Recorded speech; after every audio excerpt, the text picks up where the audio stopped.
Malaking pagkakamali. Hindi ko akalaing magagawa ko ang gantong bagay.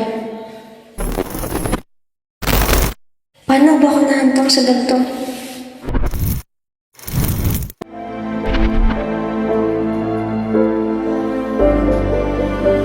Hindi na alam kung ano ang tama at ano ang mali.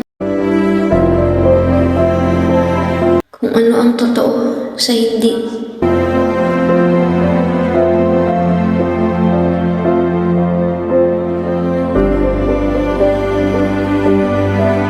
Bakit?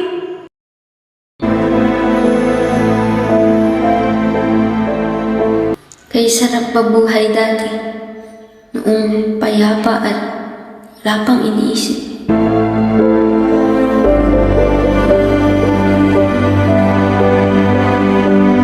Hindi lamang nagamit, kung hindi natuto na rin akong magbenta ng mga ito.